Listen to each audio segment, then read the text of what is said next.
All right, we are just getting to the top of the hour. We will give a minute or so for any of those joining. Either that or we'll just rush, do all the best secrets in the first 30 seconds, and then people can figure it out from there.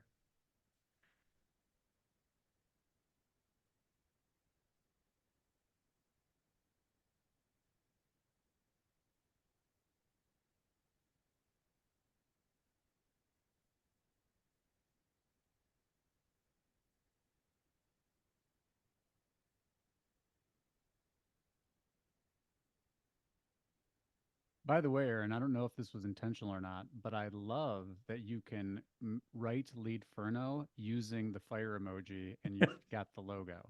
I mean, It brilliant. wasn't intentional, but it was one of those early on things. I was like, oh, this is really great. You should definitely use some uh, type of icon that you get an emoji benefit out of it as well. Genius. You can change yours, maybe, go with a wizard, something like that. Yeah, well, that's why in the I did a little Canva thing for this, and I used the chart because it was like the closest thing to it because I was so Yeah. jealous. And then I was like, it just isn't the same. So we're gonna have to rebrand as Attorney for now. Nice. I like it. I'm sorry you suffered from emoji envy. That's a tough Emoji thing. So, envy, it's real. all right. Well, great. Let's with that, let's get started, Guy. Thank you so much for putting this together and joining me as well to discuss conversion today. An area I personally, and I'll just throw out there right away, I'm super biased because I spend my days, day in and day out, thinking about this, executing on it, helping others with this. But I just look at it that it is such a kind of swept under the rug or left for last or not focused on enough because when you consider the gamut of things, obviously on the end of sexy mass appeal is driving traffic, getting search rankings, getting people to your site or to your other digital properties. That's what commands a lion's share of people's budgets. And I think when you're doing that, you want to maximize that spend. And that's where conversion comes in and is getting as much out of that as possible. Well, that's why I'm here. I mean, I can't tell you. Everybody's talking about more traffic. Every agency report we look at, it's like traffic's up. And I'm like, are you selling ads on your law firm website? Because traffic is only a means to an end to get people to do something that has more value for your firm. And we'll dive into that. But Yeah. man, the difference a little bit of improvement on conversion can make versus the difference of just we're focusing on traffic or rankings, it's remarkable. So It is very remarkable. Couple quick housekeeping items. This is being recorded. Both Guy and I will have this available somewhere on our digital properties, blog, YouTube channel, whatever that might look like. So just know you'll be able to watch it back or share it with someone. And then as well, if you want to ask a question, please use the chat function. We welcome those questions. We'll try to address them as we go along with this. Again, this is not so much a presentation, but a conversation, and we're would love to hear any of your perspectives or ask us to dive in a little bit further to a specific element as we go along. So let's just start off with the basic groundwork, right? What is a conversion? It's getting that visitor to take a desired action on a website. For most people, they're thinking getting a form filled out on their website is the most common. This has been a goal for decades for many. But funny enough, just as we were talking, so many people create a website and they don't create it with in mind of its number one job is to help move people along to identifying themselves and asking you a question, making themselves known, showing you some interest. totally. And I think my thing about this is that sometimes the ultimate desired action that you want someone to take isn't where they are in their journey. And so I think it's important to, and we've talked about this, and I know this is one thing that, when I demoed Leadferno that I thought was so cool is, people want to interact with businesses in different ways. Some people might want to fill out a form, but other people might want to call you or text you, or maybe they're not even ready to hear from you. Maybe they want to download something or subscribe to get more information. And And so I think when you're talking about like what is a conversion, it's so important to think about, yes, the action you want people to take, but also think about that there are other actions they might want to take that would still be valuable to you. And how can we maximize those? Yeah, absolutely. And in maximizing those, the practice of that ends up being what we call conversion rate optimization. And as we'll get into in this, and especially towards the end, we'll talk a little bit more about tracking and things to think about there. But at the end of the day, and as you alluded to, Guy, you're trying to move that percentage of your traffic that you end up converting to some type of interest, to some type of conversion. We'll cover a number of those and the levels and what those look like.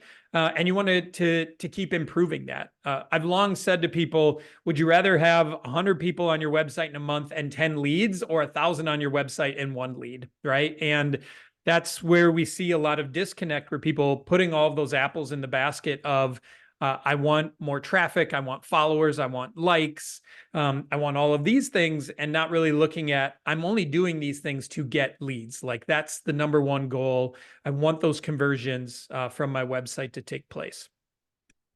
So as you were already alluding to, I kind of break these down into like these 3 levels, or these 3 types of conversions that things fall under.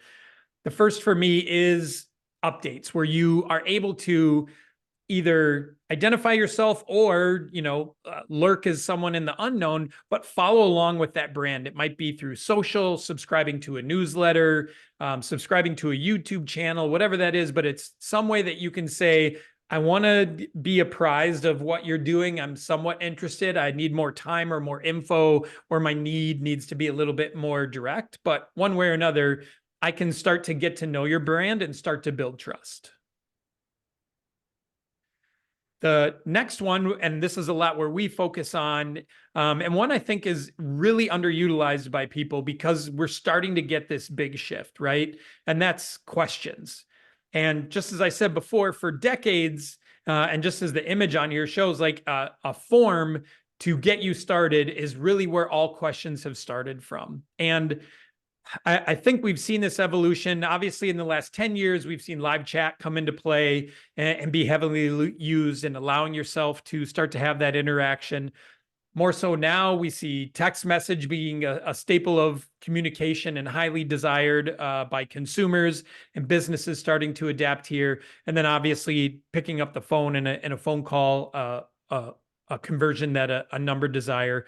But just as you were talking about, Guy, this is the one where you can go from a very lukewarm interest, or have a number of questions or hurdles or very low trust, and you can use these conversion elements and then these channels to communicate, to build that trust, to move them yourselves from one conversion stage to the next. Yeah, absolutely. And I think the other thing too, when you talk about moving them, is this buzzword of calls to action. And uh, for in the law firm context, if you offer a free consultation, everybody thinks, well, free consultation is my call to action. I want to get them to call me. But to your point, you know, that sets an expectation. They might not even be at the stage of thinking, I need to have a consultation. They might be dealing with something where they're like, if it's a personal injury matter, maybe they have questions about, lost wages, or if it's in a family law major context, maybe they're thinking about, maybe thinking about divorce or something. But once you set the call to action as free consultation or whatever it is, you might be excluding people if that's your only call to action. And so I love this idea of, opening it up to more like, hey, do you have a question? Any question that you have for us, we want to hear from you, and encouraging them. That's one thing that we've seen makes a big difference in increasing the conversion rate, is not trying to pigeonhole people into one particular, call to action or offer. Absolutely, because then you're just kind of offering them an all or nothing, right? Like, you either are qualifying yourself as a new case and a new case evaluation, or there's nothing there for you.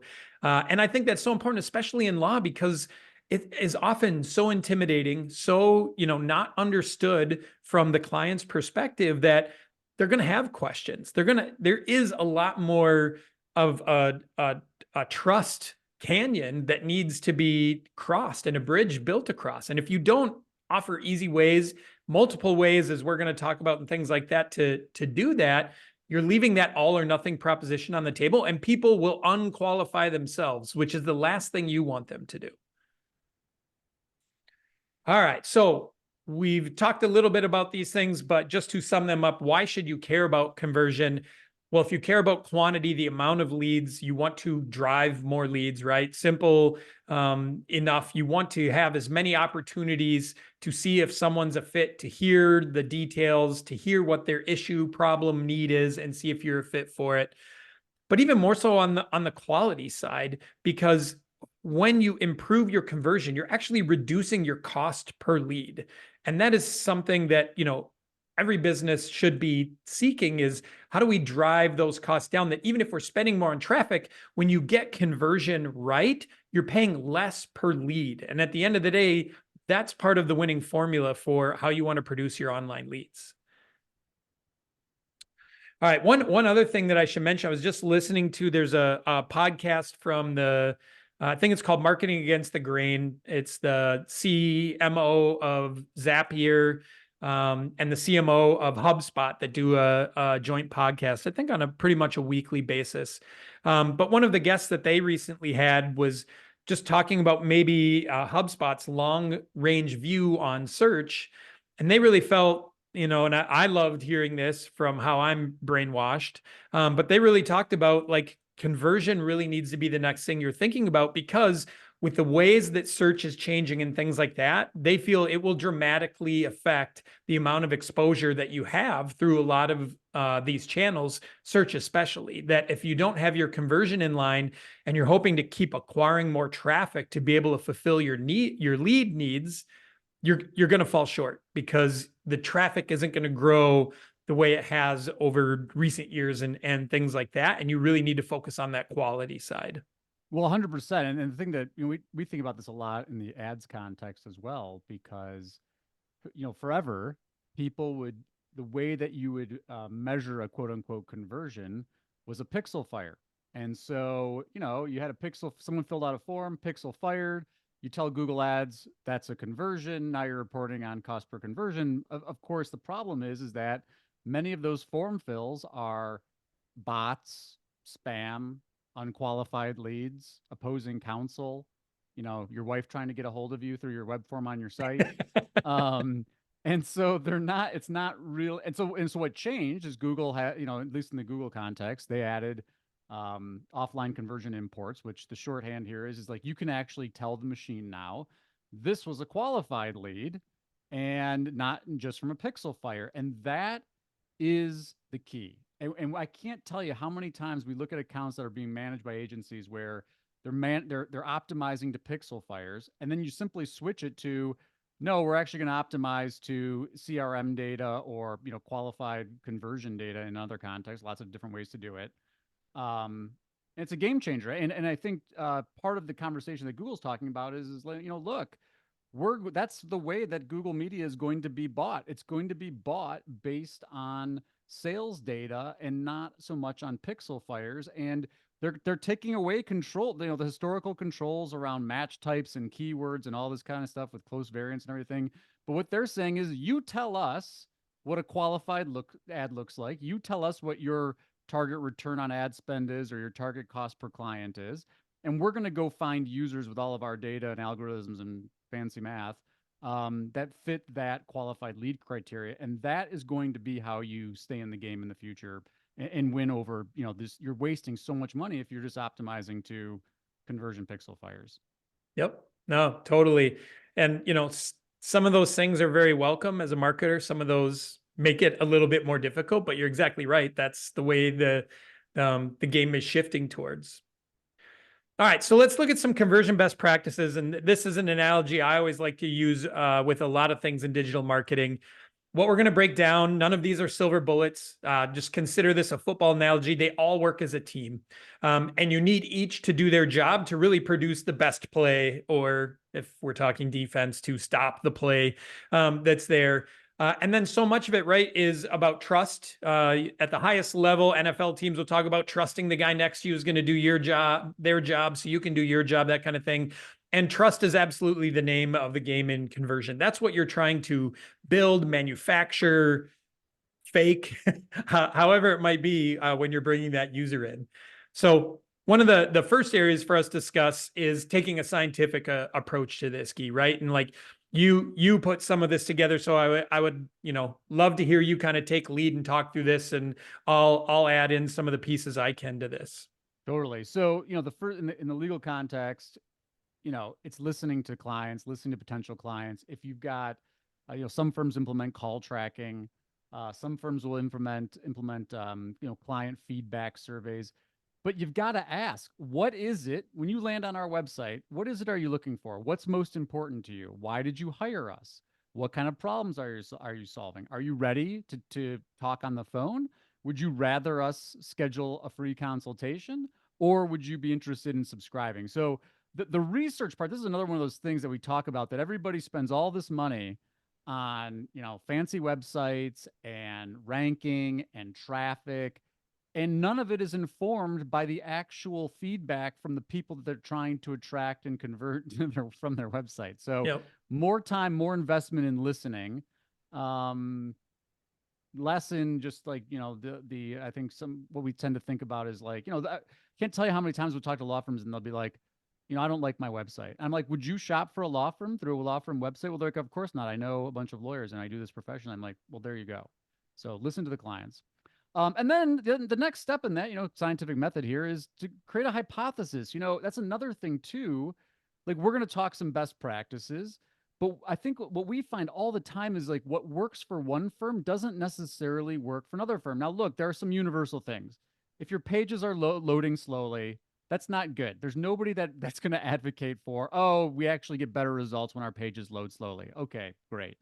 But there are all sorts of things that are going to work differently based on, your messaging, where you are, your target audience. And so in the hypothesis stage, throw some stuff against the wall, move some stuff around, like, change your messaging, try something different, do some research. The funnel hackers talk about trying to go and look at what other competitors are doing. Great. So what's a competitor doing that you might be able to flip on its head because your unique selling position is different? So then you implement that and then test it. And again, everything comes back to your own data. I mean, even Aaron and I here, even though we do this for a living, I'm sure Aaron will say this too. I don't want to put words in his mouth, but for us, the testing is everything, because again, we can talk best practices, but what works on your site, you're the ultimate data source.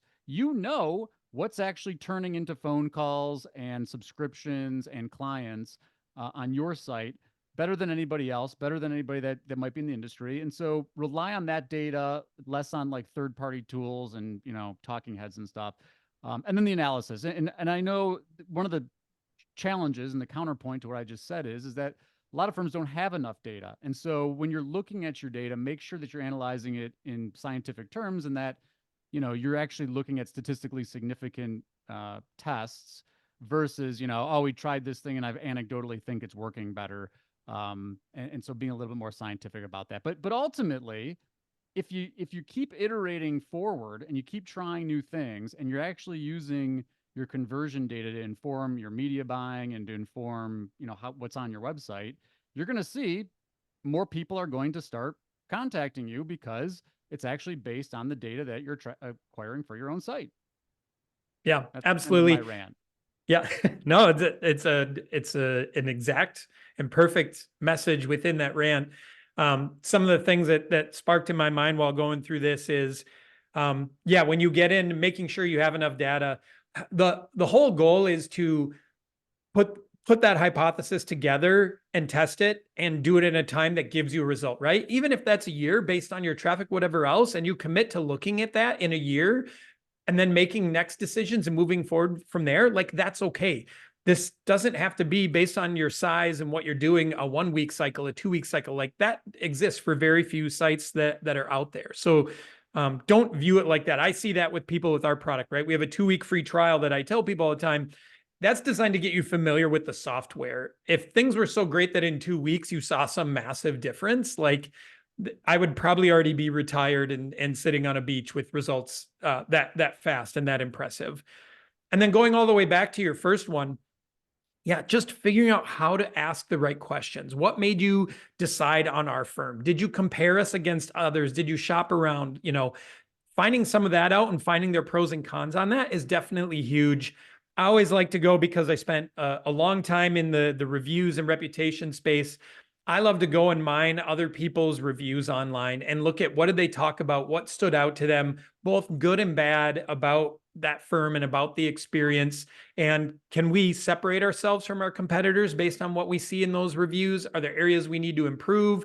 What are things that we can call out? But understanding what is important to people that wins them over, gives them green flags instead of red flags, gets them to raise their hand.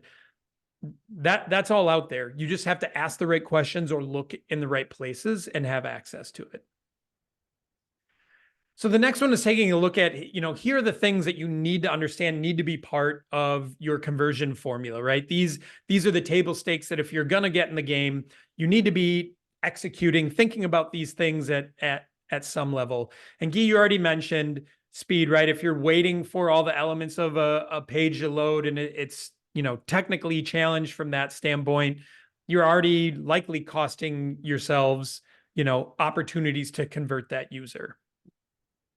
The next one is, figuring out the offer. And I always kind of laugh at this, right? Because for most businesses, law included, right? They think the offer is, I want people to work with me, right? Like I want business is the offer. And that's not it. You need to think about for the customer, what is the offer? Is it peace of mind? Is it security? Is it a guide, a Sherpa, whatever that looks like? That's what you need to be breaking down when you start to break down why would someone take action? What is the benefit that I can give them? And I'm sure you see this as well. Like this is where people really fall short. They want the conversion. They're not actually the why. The conversion is not the why. It needs to be the emotion, the trust that the consumer gets from taking in your content and looking at what they can do with you. Yeah, it's the biggest opportunity for improvement because it's the thing that's going to motivate someone to contact you. It's the why you stand out from everybody else. I mean, if you're looking at, and we'll do some examples, but when you're looking at a search result page or you're comparing a bunch of different law firms, when they all say the same thing, what do you're not motivating anybody to take action. You're going to flip a coin whether or not they're going to contact you or the next firm. Yep. Next one being clarity, right? And this is just a simple thing, but like, what is the action? And within this, I always look at how can you outline how simple it is, what to expect, how easy, any of those types of things. I can't believe when I look just across businesses in general, how poor the like call to action and form experience is, right? Like you don't know what's going to happen when I fill this out. It goes out into the oblivion. Are you going to call me back, email me back? How long? So many just completely miss on this when they could be communicating this up front. Fill out the form below and we will call you within a business day, or we will, email or call or text. But you should be giving a pretty exact follow-up so that consumer knows exactly what's going to happen. That's only going to increase their trust to take that step, especially if they're on the fence with, should I reach out or not? I'm not a phone person. I don't want to do a call. I'm at work. I can't do a call. That type of stuff is increasingly important in order to get people to cross that line and raise their hand to identify themselves. No, 100%. This is probably what you were just talking about there is probably the biggest issue we see. And it's, whether you've got, it just says contact us. And then there's no expectation set on follow up. And, if there's for folks that are in legal, Clio does a legal trends report and they survey a bunch of people and look at data within their own system and talk to lawyers and talk to legal services consumers. And the number one thing is lawyers don't respond. They don't follow up with an email response. There's no autoresponder. There's no nurturing. There's no expectation set. And so, and it's funny because as a marketing person, this is where we get into the sales marketing battle with you're not generating any leads. And we're like, well, you have, 20% of your calls are missed. And then of the calls that you answered the phone law firm. And so, I love I'm a big football person myself. And so I love the analogy in this team concept, but it's all of these things have to work together from the first thing that you show them to the options you give them on your website to contact you, to the clarity with what action you want them to take, and then that post follow-up, but that all has to work together to go from click all the way to client. And if there's a broken link in that chain, you're going to be like, either you're going to be like we hear this all the time, internet marketing doesn't work.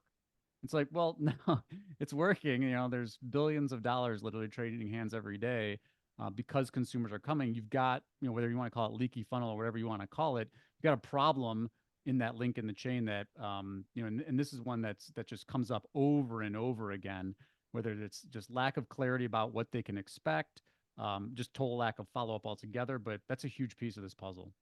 Yep. Well, I will say I had a, cheat code in making this, favorable for my co-host today. I've only seen, dozens of photos of you at Lions and Wolverine games. So I had no problem knowing a football analogy would resonate with you at least. It's a problem. I have a problem. Hey, it's a good problem to It's have. a good year.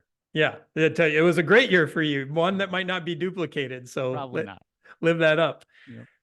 The next thing, right? We need all of these things to be working towards trust, right? Conversion trust is the name of the game. We've already mentioned that. We'll be showing that in more examples, but this is one that really spans across all of these things. If the website loads fast, they have trust in it. That it's not a clunky website or a bad experience. If the offer's right and what they should do, they have trust. If there's clarity in what's going to happen, that builds trust. Factors down in the next one too, simplicity, right? Like not trying to overdo it, just being clear and concise with what you're asking them to do and what they're going to get out of it. Don't make it seem like it's over convoluted. Like that's going to create friction. That's going to erode trust. And the last, and we'll talk about some of these things, but the contact options that are there. And to me, this is one area where we've focused is, offering them the contact options and how they communicate as a person right now. And this is where a lot of people fail to do that is they create one way to do things only through our form, but yet in life, we're not communicating with our friends through a form. We're not communicating through the grocery store with a form. We're not using forms in the rest of our life. So why the minute we get into a business relationship, does nothing start without filling out this form first? So we have everything up front, not exactly working how the customer wants to. So first, let's talk about headlines. Headlines are so important because it's often the first thing that greets you when you jump onto the site, and what's there, right? It's that first impression that if you only have a few seconds, they're going to take in and likely read that headline along with the visual that may or may not be there, especially when you get into the things like legal. Your visuals have less opportunity to actually distinguish you. So you're not looking at this wide range, right? You're likely going to see photos of lawyers, attorneys, humans. That is going to be on the majority of sites. So that differentiation can't be there. But how can you use your headlines to do that, right? And in building that instant connection and trust, and then also knowing you still have to weigh out this balance of how that affects the SEO of your page. How are you conveying what your authority is with that page when you pull it up? So like just real quickly, this example that we're looking at, we understand where they're located, what they do, and they're giving a benefit promise to you that they're going to get you a result that can help change lives, right? Whether it's over the top, overwhelming, tries to hit all these areas, that's up for the user to decide, but they're hitting upon those key components. And this kind of factors into me, and Guy, maybe you have a different framework, but I like to use these three of good headlines have the service and the benefit. And if you're focused in a specific area, it should have that city and location. And the benefit should be something that brings amount, emotion, intrigue. These are the things that capture people, that get them interested, that quickly get them thinking, I need to take in more content. I need to learn more. It's also aligning with the problem or issue that I started with in the search engine, or why I asked someone for a referral and they sent me a link to this site, or they mentioned this firm's name and then I Googled it. But using these in any swap of order is really an easy basic framework to creating great headlines on every page of your site. Yeah, no, I agree. I mean, I think it's important, especially in the, if it's focused on organic search, Google's localized. And so, it makes a big difference in terms of how you're going to appear. And frankly, it's, this is an interesting one because lawyers tend not to think about this, but proximity matters a lot to legal services consumers. Hiring a lawyer in your local community, in many communities, is really, really important. And, lawyers, especially in the PI space, will say things like, oh, if it's a good enough case, I'll take it anywhere in the state. Yep. And like that's true on from your perspective, but again, putting yourself in the legal services consumer shoes might be not be true. And so I think city location is a really important thing to call out. And you got to think about that also from a conversion standpoint in terms of area codes you use. And so what happens a lot of times is people will use like call tracking, like CallRail, and they won't use all of the local area codes. And I can't remember what the first three digits in a phone number are called, but they have a name. And Prefix. yeah, prefix. Thank you. And if it's not recognizable local area codes and prefixes, people will not they'll select out because they'll assume that you're not close. Another thing too, and I know Aaron, you've got a lot of experience with this. Also, we should all be grateful to Aaron for bringing us GatherUp. We actually use GatherUp too, which is a really amazing review software. But Aaron has knows a lot about the impact of reviews, and so that's the other thing that we always talk about. Maybe not in the headline, but finding ways to incorporate that pretty close to top of the fold, that you've done this before for a lot of people and they're happy about it. That's a really, really important piece of that, that 3 seconds that you get at the top of the fold when people are looking. Yeah. And that can definitely be something that works into your headline, right? You could create a headline that like, rated 5 stars by hundreds of clients. Let us help you win your next case in Baltimore. Billions served, just like Yeah. McDonald's. Yeah, there you go. Like we'll touch on those numbers are definitely important. So just at a high level in both like a decent and a not decent, right on the left side here with our red X, we have a headline of, on point, relentless, efficient, effective. This to me just goes into the whole level of lack of clarity, right? There isn't anything that mentions exactly what they do. This could be for a landscaping company if we took a quick look at it and didn't have a visual, those kind of things, right? It's just far too general. Where the next one we look at, now we look at their a couple of things where they're stating where you might be at, you're arrested or charged with a crime. Let's start building your defense today, right? The benefit of we're going to help you get this in action. And the other thing I always look at, great headlines speak to the user, right? They're using words like your instead of we. And that is really a key component as well as conversion is talk their language, talk to them, let them picture themselves getting the benefit and their need instead of you talking about yourself. All right. The next thing, and you already talked about a little bit with reviews, but social proof, absolutely a needed element with conversion. And this can come in so many different ways. Awards you win, statuses, reviews from sites that people understand and put trust in. And even though maybe they shouldn't, we won't get into the whole review spam world and everything else, but Google and Facebook and things like that. Better Business Bureau.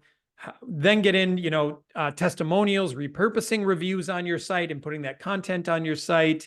And then outlining cases you've won, right? Putting forth and saying, hey, here's dollars we've generated, or here's the outcomes that we've generated for our clients. Here's percentages on wins, things like that. Really, a lot of this to me boils down to two things. You're either benefiting from the brand and the third-party seal of approval and things like that, or you're help bringing numbers and someone else's story, which people will always take over your own account and your own story of saying, I'm great, I'm awesome, I've helped a bunch of people. So social proof absolutely can be part of headlines, needs to be part of the page, can be part of the call to action itself, all extremely important elements.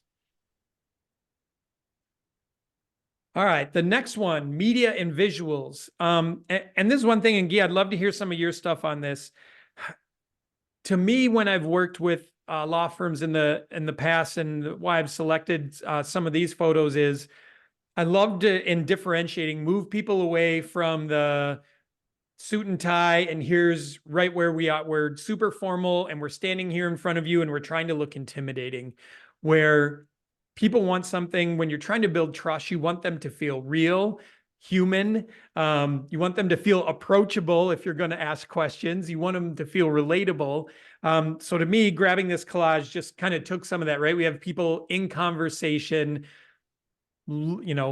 business attire, but not dressed to the nines, not making themselves feel expensive to start with. And I think all of those are good elements, and especially have visuals of your staff instead of stock photos and just grabbing random elements and things like that. Investing in a couple hours of a photo shoot at your office is absolutely the right move to use on your website, ads, any other materials over time. Yeah, my take on this is the authenticity part. You got to be yourself. You know, I because we know lawyers that you know, they use the hammer or they use something else as like their prop or exploding cars, or they, you know, they fight harder than anybody else and they're super intimidating. You know, you see the billboards, you want the pit bull on your side. If Yep. that's who you are and that is attracting the type of clients that you want, good for you. You know, it's certainly well, Hammer, you can't say that. I was going to say it stands out, but Hammer, you can't even say that because like everybody, every little local community now has their own Hammer, because the, you know, lawyers copy other lawyers. Yep.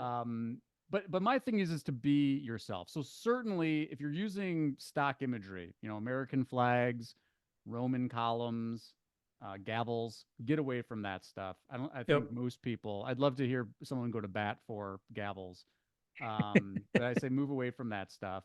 But be yourself. If you're tend to be more relaxed at your firm, be more relaxed on your website. Be who you are. Because again, here's what happens: if you set the wrong expectation or you set an inauthentic expectation, at some point in the representation, they're going to feel misled because it's like, all right, well, on your website, you were this pitbull person. That's what I was expecting when I came in. You're actually this really nice, sweet person that doesn't match what my expectation was, or vice versa. Yep. And the other thing too that I think, you know, in the media and visuals area is this is use the media and visuals that demonstrate the social proof. If you've got clients that love you, that are happy, you know, they would be happy to sing your praises, get them on video, get images of them, get them in, you know, visual testimonial type stuff for your website, because that stuff matters the most. I mean, these lawyers that are using like these video testimonials and like Google business profiles, guess what the most clicked on, most watched stuff is? It's that, because it's, you've got real people that went through a situation similar to yours talking about how much you helped them through this horrible thing. And so anyway, that's kind of where I land on it, is just be authentic. I'd rather see a grainy iPhone video of you being your real self than these, you know, Hollywood produced, like, you know, brand videos that you spent $50,000 on, which, you know, they look cool. You know, you've got it's imposing, you've got the music, great cinematography, maybe you got some drone footage, but like, is it you?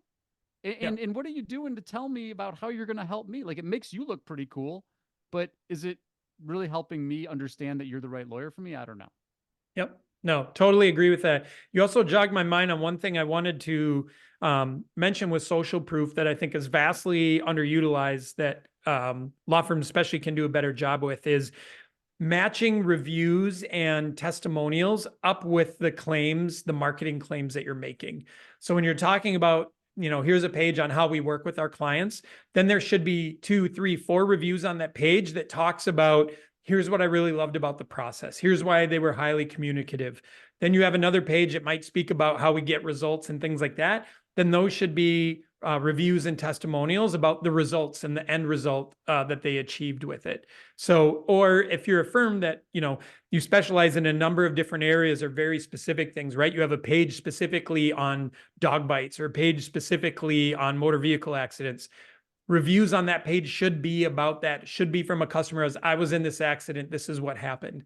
And instead of just taking all of your social proof and just putting it on one page, having just a reviews page, you should be segmenting those and letting them support the content of those other pages. I think that is highly important to, you know, boost and basically confirm those marketing claims that you're making.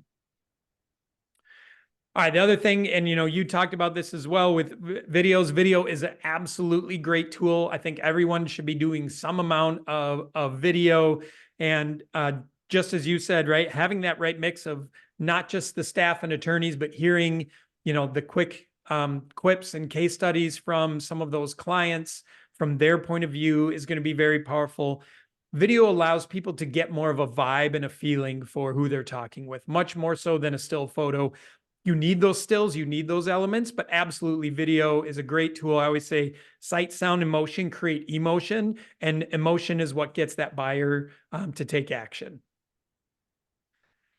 All right, so let's talk about conversion channels. We have our staples here, right, of phone calls, sending an email, sending a text, and then messaging, right? You might be on social platforms, and so people can use Facebook Messenger or message on Twitter, different things like that. But these are the channels that conversions are going to flow through when you start that interaction. But I always say, when looking at these channels and figuring out which ones do I need, when do I offer them, different elements like that, I always tell people to ask themselves two questions. Number one, am I easy to work with? And in this, I mean, when a consumer is coming to your website, do they feel like it's really easy to take a next step with you?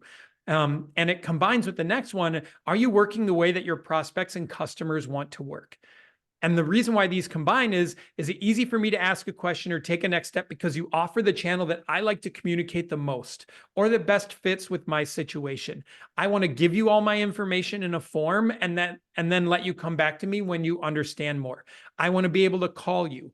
I want to be able to say, will you please call me? Here's the times that work best. I'd rather receive a call from you then make a call and, who do I ask for? Do I go into a phone tree? Who am I leaving a voicemail for? I don't want to do any of that stuff. So you really need to think about those two things when looking at what channels do you offer and thinking about how your customers want to work and communicate. And my last item here, and I see this because this is what we work on all the time, is things are really evolving into more of conversational conversion away from static conversion. Static conversion is that form. I come to something that's already there existing and I start adding information to it. It might be 4 fields, it might be 8 fields. Oh, please don't do it, but some do. It might be 12 fields, right? Each of those is like a layer of a wall and you're just making the wall bigger. Do you get a more qualified lead and more information? Yes. Are you trading off people who just aren't going to fill out that many questions to take a first step? Yes, you're losing opportunities. So we need to find a way to do that conversationally. If I walked up to someone or I walked into a law firm's office and wanted to talk to someone and ask questions, I shouldn't have to fill out a form before I can ask a handful of questions and get answers. This needs to be mimicked online as well. You can do your lead nurturing, your information gathering, scoring that lead. You can do it in a conversational format without needing to send them through the wall of a form. 100%. I mean, my big thing is reduce the friction. And people, lawyers will say things like, especially, and I'm empathetic, you're a solo small firm. Maybe you're the lawyer that's answering the phone. They'll say, look, people that want to get a hold of me, they're going to leave me a voice message. And I'm just like, some might, you get referred from someone that you trust and they're like, you're the lawyer that they have to talk to. They might leave you a voice message, but someone that's doing a non-brand search on Google, that's doesn't know you and there's they're shopping around, you better make it easy for them to get a hold of you and get their questions answered, because guess what, there's no shortage of lawyers. And for most businesses, that's the truth. There's a lot of different options for consumers, which is great for consumers. But if you're trying to get someone to do something, if you're making it hard to get a hold of you, or you're making it hard for them to get an answer about your services or anything, you're going to lose some opportunity there. And so my advice is always solve the intake issue in a different way. But the solution to solving intake isn't make it much harder for people to get a hold of you. Yeah, no, absolutely. That's the wrong way to go about it, right? So when I look at this and, some of this stuff, right, the same way I feel about these things, here's how it happens in our software world. How we feel about it, we build that into our product and solution, right? Becomes part of our strategy.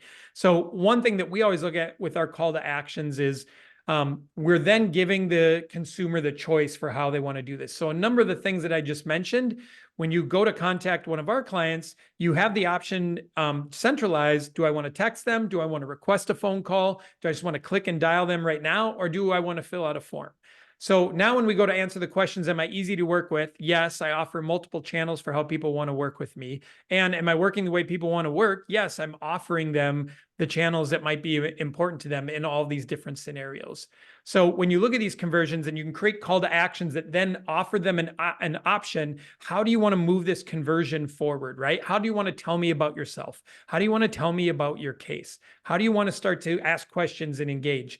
When you offer them options through a diversity of just a handful of channels, you're making them instantly have trust because you're putting control for them and saying, this is the maze you have to go through. You have to do it our way. In this way, you're saying, hey, whatever works best for you, that's how you take this step. That's going to be a lower barrier to entry for people.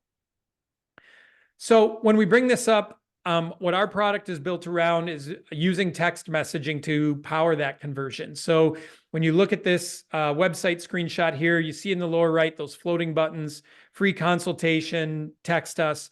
This is working them to, start the process of communication.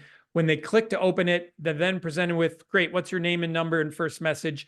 Everything after this for the consumer, for the prospect, is in their text messaging app, which is the app they use the most, they're most familiar with, and where a lot of their communication happens. So this is what web to text is when we talk about is being able to start a text message conversation from a website, whether you're on desktop, tablet, mobile. And we do this because when we did research and we found out overwhelmingly, right, we did a survey last year of 2,000 consumers. Text messaging was the top channel people want to communicate in. And when you see this, one of the things that really stood out to me on this, not only just the gap ahead of phone call, but it's almost 2-to-1 over email now. Yet the vast majority of contact forms and conversion methods go to email. Email is the most easy channel to ignore. Things get lost, things get buried, things accidentally get deleted, things get hit in a spam folder. There's just all these reasons where I feel like email is such a hurdle and it is such a piece of friction in a business's read and reaction process to leads. And not only for yourself, for the business, but then when you're emailing someone back, it's very easy for that prospect to ignore their email or to miss your message, not have a notification about it. You're buried under 6 other things that they get caught up doing, and you don't have that experience with text messaging. So we can see, it's easy to see why we gravitate towards this in our personal lives. And we've seen, especially, the pandemic only fast forwarded, people are moving more and more of those conversations to text messaging because it's asynchronous, it's easier to manage. They get an instant notification of what's there. It is the best direct channel you can have for most businesses and most of their prospects. Well, and the other thing I always tell people is think about how you interact with businesses, right? Yep. Do you call and leave voice messages? Do you like it when you call and there's a phone tree to push like 5? Do you like having to in order to get any kind of information to have to give your email and then wait for them to respond to your email? No, you don't like any of that stuff. You want to be able to interact right away. And I always think about it in your personal.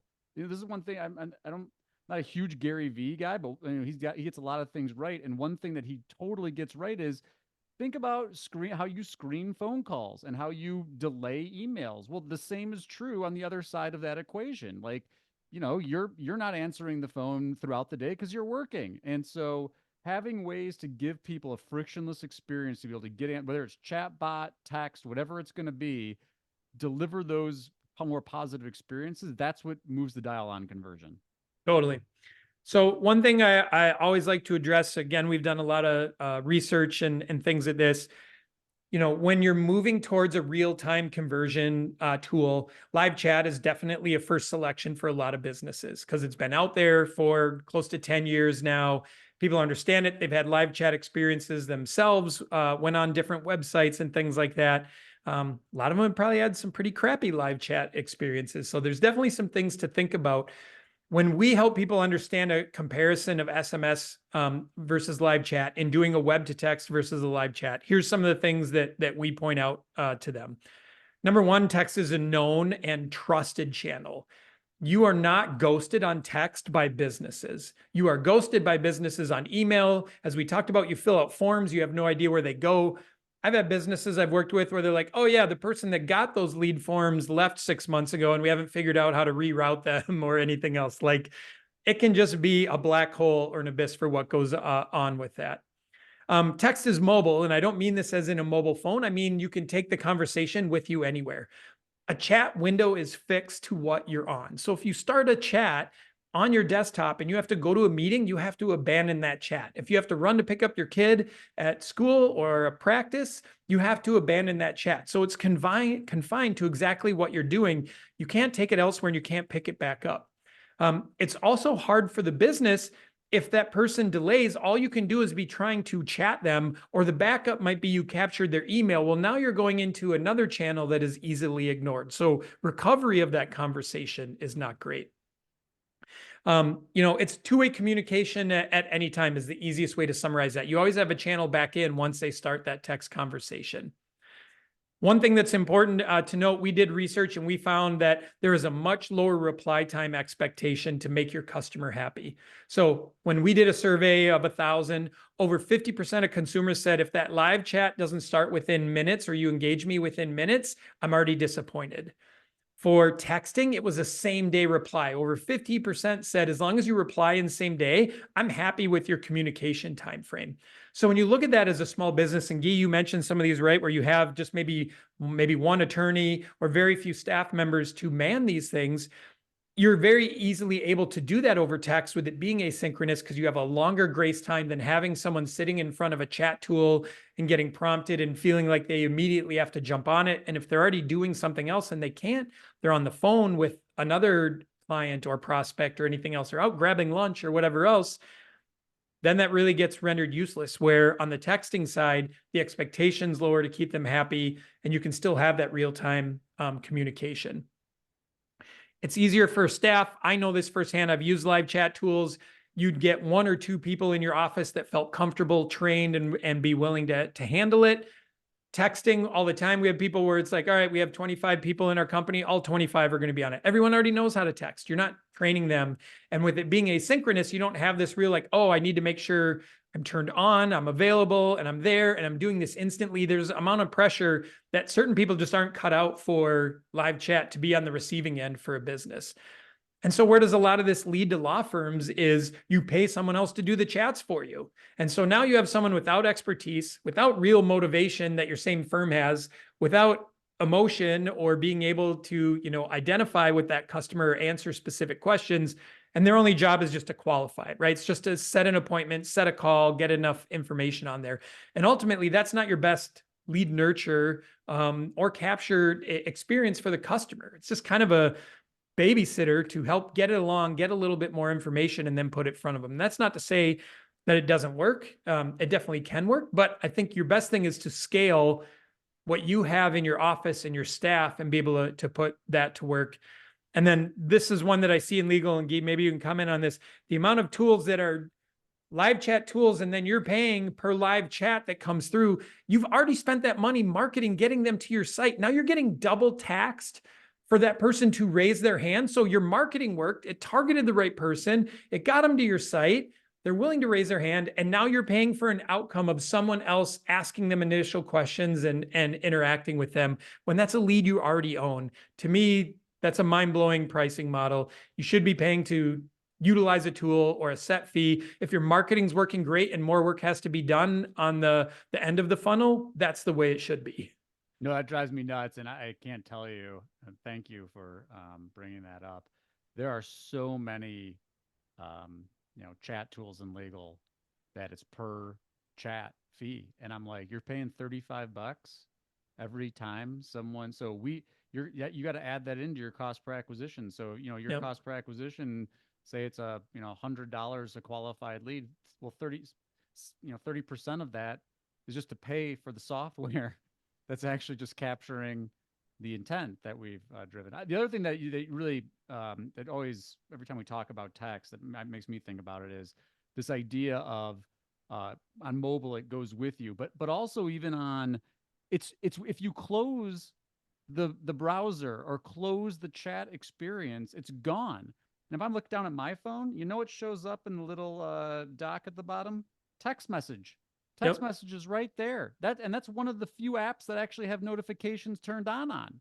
So, when people, so it's, again, I think just for people that are thinking about text in general and messaging, that's part of what makes it so effective is that it's a known thing. It's on your phone. People use it all the time. I probably talk to my friends and family through text more than I talk to them, certainly more than I talk to them on the phone. Yep. Probably, unfortunately, even more than I talk to them in real life. Yeah. And so, anyway, I think it just kind of validates a lot of those things on text. And if you aren't using text, I think that's something to explore. Again, it's going to depend on audience. Some Yep. cases you might be like there are other ways that you want to interact, but Um, Gosh, it makes a lot of sense. Totally, especially at that beginning, right? And when we look at it, text is highly suitable to speed to lead too. This is how fast you respond when these leads come in. And some high level stats around speed to lead and why it matters how fast you follow up with that new lead.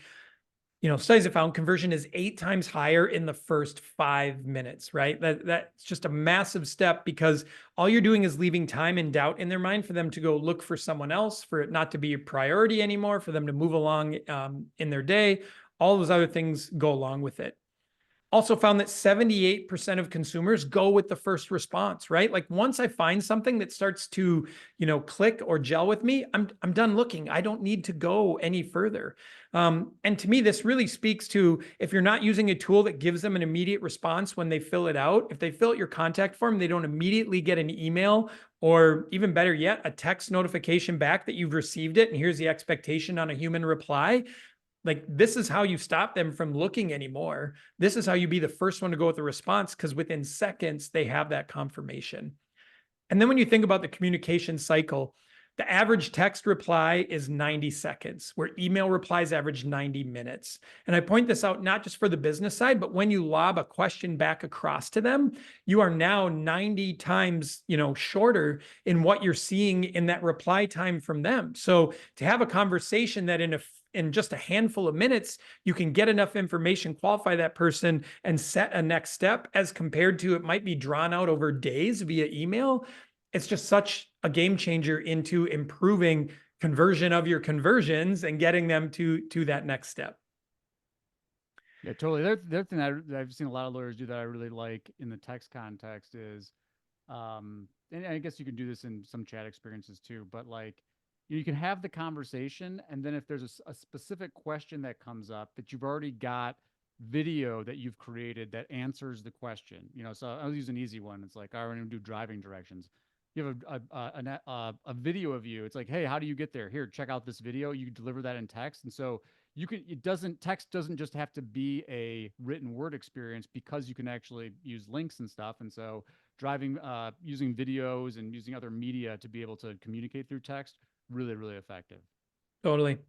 I also wanted to bring up, this is specific to a survey in the legal industry by Hennessy Digital, 2023 survey. They found that in themselves conducting this, I think it was well over 1,000 websites engaged with and filling out contact lead forms. Only 18% of those firms responded in the first 5 minutes.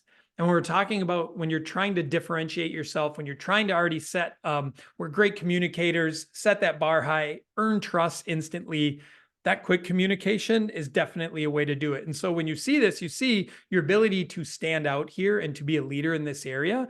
There's a lot of opportunity, right? Over half of the firms responded in the first 2 hours. So at least getting it in that first 2 hours. And then unbelievably, the fact that this is a double-digit number blows my mind, and this will be true in any industry. Legal is not alone. 27% did not reply to an online lead at all, right? Just into the oblivion. They don't want your business. No, and again, that's corroborated by other industry surveys. It's remarkable, and you see some of the other stats on lawyers' frustration with marketing and all this stuff, and I'm like, well, here's a great way to start. Answer the people that are coming in, actually respond to them. Yep. What a concept, right? And then when we talk about speed to lead and how this works into different ad formats, right? Obviously, a lot in the legal space use Google local service ads. So we see here, Google does give ranking prioritization to how fast people respond. And it's even upfront for the consumer to be able to see, right? So yes, it's great. This serves as kind of an expectation setter, but when it's on your mind and you want to get something dealt with, am I going to contact the lower one here that typically replies in 15 minutes or the other one who typically replies in a day, right? And so when you have this big of a gap of, all right, this one is very responsive. This is a problem for me. This is stressing me out. This is on my mind. I want to get answers fast so I can move on to stressing about all the other things in my life. You're likely not going to take a step with someone if there's a bunch of other things that make them equal. So here in LSA ads, it can be the difference in how well your ads show up. And it can definitely be the difference in, do they take a next step to call or message you from that ad? And this is you said it, I'm going to say it again. Google is using this data to decide how frequently and where to show your ads. So if you're not booking calls in the platform, you're not replying, don't be surprised that they're not showing your ads as much. And if you take this to a, its kind of final outcome, like it can become a doom loop for you. And we see this all the time because lawyers will say, oh, well, I got this message, but I responded the next day. I'm like, the expectation is not to get a response the next day. You're never going to hear from that person again. Yep. So, and one thing I should say, Google introduced that their messaging leads can be pushed to a phone number. So we have a lot of law firms now that use Leadferno. So they're sending their LSA leads into Leadferno that come from messaging because we send an auto reply. So you're instantly getting a 1-second reply and improving that reply time to all of your LSA leads. And then you can use all of our features and functions to be able to respond with those leads. But that's probably the biggest industry in Google LSA that we see utilizing our platform to answer those leads as well as their website leads. Finishing up with just a couple things here, calls to action, right? You want to think of these a lot like headlines as well. You're creating and testing a combination of the elements we have below to create the best CTA, right? How do I have a call to action that is clear, it's designed well so it stands out on the page, right? This is going to be a color that well stands out. It might be a design element so it distinguishes itself on the page or within the areas that are there. You're giving them a reason, right? You're motivating them. You're providing them a promise. You're going to help them. You have a process that works in their favor. And then can you use urgency? Why do they need to do it right now? Why is taking that next step smart for them to do right now? These are all elements to creating a great call to action. And you should really be looking at all these elements on every page of your site and how do we work and test and see the engagement we get with these different CTAs as we create them and put them out there. And then last, let's talk about tracking conversions. Guy, you hit upon some things that are there. You talked about some of the things that you can do better in GA4 when you're tracking those. You're able to, out of most tools, turn the event they fire into a conversion so they can track it. But I think here to wrap up, let's, spend a couple of things on the CRM. Here's a couple of things that I see where people don't dig in enough because attribution is hard, but it's definitely worth it, right? And a lot of times you're not going to be able to create a clear automated path to have all of that. So you need to do some human things with it. So one of the things I always recommend with whatever people are using for their case management or their CRMs is there like a category or a tagging feature they can use where they either know the source based on how they came in or they ask the user at any time and they're tagging or categorizing that as such. That way, when they go to run reports at the end with how these leads came in or things that were marked won or closed or whatever else, they can include that tag or category to see how many of those are there. So some CRMs are great because they might track that for you based on certain sources to how they come in. You can create custom ones and things like that that might be able to be done with APIs and other elements we've helped people with. But really, you can do this manually by just asking the question and then looking, is there something in my CRM that allows me to designate the source of this lead? And it won't be obvious. It very rarely will be something where you're able to put in source, but it might be an additional category or a tag that you add that you might be using categories and tags to like, what service are they interested in or what step of our process they're in. But you can add those into source as well. All of those tags and categories, you can usually add as many of those as you want and use those to qualify what the sources are. So then when you go back and look at, here's the 12 that closed this month, I can now see exactly what source did they come from, where are we attributing it to within our marketing mix. Totally. And gosh, we could do a whole thing on attribution, but next time. Yeah, well, I'll tell folks, check out Chris Walker, Refined Labs, and some of the stuff he's talking about. But the short version is this. You should have the quantitative attribution in place. So someone does a click, it passes all the parameters. You can track your Google business profiles to call tracking numbers. Great. You should also ask how they heard about you. Get the qualitative attribution data. And people will say things like, well, it's not reliable. People will say internet or they'll get it wrong. But it's both of those things together that the magic happens. Take, for example, the Google Business Profile phone call. You don't know if the person came in because they searched on your name or they searched for a non-brand query. You might think you do, but ask them. And what happens is that the quantitative attribution will say Google Business Profile call. Great. The qualitative will say, I was referred to you because my sister used you before. Yep. See the difference? And so that's so key in terms of, and then if you're buying media, to go back and say, look, we're looking to show ads to the people that found us because they came in through this, like, top of the funnel non-brand attribution thing. I don't need to show my ads. I don't need to generate clicks on people who are referring me because their sister worked with me before. That's just one example of how you can tease out some of the waste, but so critical in terms of actually like understanding the conversions and their relative value based on the marketing investments you're making. Yeah. And that one you just laid out, Guy, is a big reason why I always tell people, like, stop putting the "how did you hear about us" in your contact form up front. One, you're just adding one more field that's friction for them to fill out that has no benefit to them at all. Do not ask people to do things that have no benefit to them at all. That's only for the business benefit. And two, they're just going to take whatever static choice they have there and how they think about it. Instead of explaining to you to really find out, you need to ask, in the way you ask and hear what their answer is past just that selection, right? So they might say Google because they went to Google, but it was actually their coworker that referred them. And that's just how, instead of trying to find your website and going through that, like, that's just the path they took through your Google Business Profile and then hit call. Yeah. So absolutely important to, it's important enough. Work it into your process. If you're going to have it in your form, make it an open text field. Don't give people select options or drop downs. Yes. Don't do it.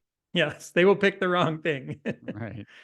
Awesome. Well, we have made it and overflowed a little bit to our hour. Thanks for hanging on extra long. If there's anything that you want to know, I would say hopefully you're already following Guy on LinkedIn or Twitter, and that's how you came to today's webinar.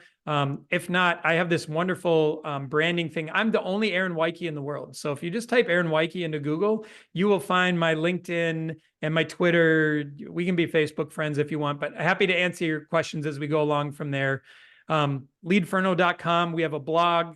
We have a podcast. We have a bunch of other things if you want to learn more about conversion and follow along and see what that's about. Not only our product, but we share what we find works with our customers. And we do work with quite a few law firms as well. So Guy, thanks so much for putting this together and joining me today. And yeah, we'll have to find another topic as the year goes on to riff on. Yeah, we're going to have to do this again. And I have to apologize to Zach and Kevin because they did submit websites for us to tear down, but we went long. And so maybe next time we can do tear down. So, but thanks for joining us, and really did appreciate the time. Very insightful stuff, and look forward to doing it again. All right. Thanks so much, Guy. Thanks, everyone.